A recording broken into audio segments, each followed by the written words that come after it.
What's going on, everybody? It's Carl here, and we're back for another video. It's been a little bit, but we've been busy. Holidays are always busy for me, but I have also been preparing for a lot of videos to come. More like in January and stuff. But today we are going to be fixing a winch cable. Now, I've never fixed one of these before, so this is kind of my first effort at ever doing one. But the whole backstory is I've been borrowing my neighbor's ATV, and because he had a snowplow for it, and I was, guessing since we didn't have very snowy last two winters, that this year was going to be pretty snowy and hard to get out to the lake.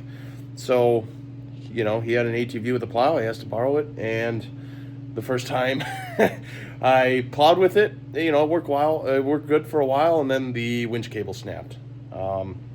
And by looking at the cable, it's a pretty beat up cable. So we're going to try our best here to repair it and get it back and go test it out. So from what I gathered when fixing a winch cable, obviously you can see it snapped up in here.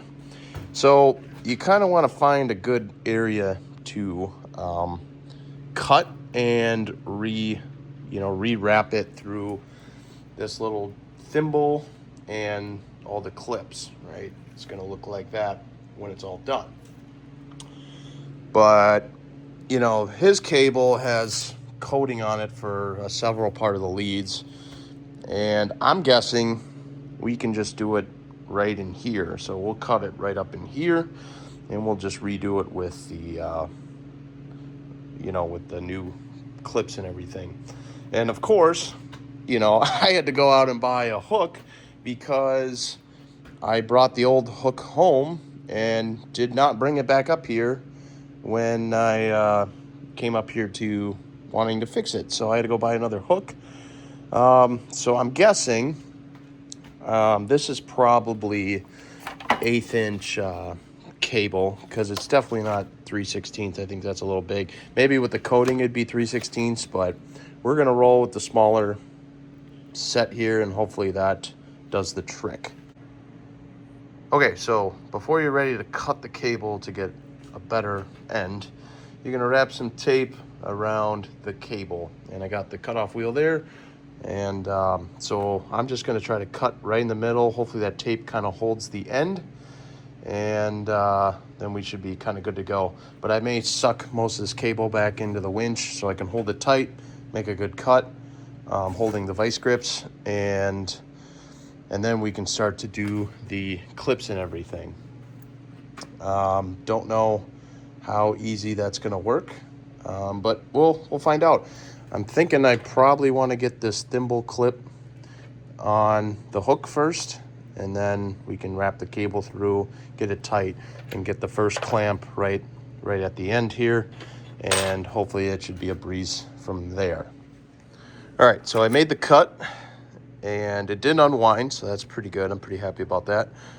And also, I got the clip into the hook, and all I did was put the thimble clip in in a vise, kind of spread open the ends a little bit, shoved it in there good, and then when we tighten down, that first clip should kind of close that gap a little bit. So now I think it's time to wrap that cable around and get the first clamp on, and hopefully it's not too much of a pain to do.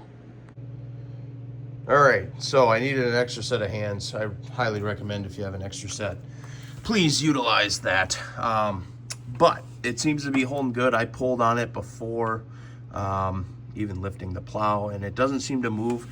I think the difference is having this clip in here, because now the clip's not going to fray against the hook or anything, and it seems to be pretty strong. I got these all fairly tight, but it seems to be worked pretty good, as you can see. Down. So I'm ready to go try it out and see if it works. So let's go see. Funny thing, this is how dumb I am. I said I was going to use the 1/8 inch, and then I accidentally opened up the 3/16 and used that set instead, totally not realizing what I did. But if that doesn't work, we have a smaller size that we can go to for now. But it seems like that's going to work good, so I'm not too worried. But yeah, I'm gonna go get some gloves, and we'll get out there on the lake and see what we can do. So, all right, well, I didn't really film anything plowing on the lake. It was like 45-mile-an-hour winds, and it was blowing, so it worked great. Next test here is it just snowed again. We got a lot of snow on the lake, so that'll be the real test to actually try again and see how it does. So until next time, thanks for watching, everybody. Please like and subscribe, and I'll see you guys in the next one.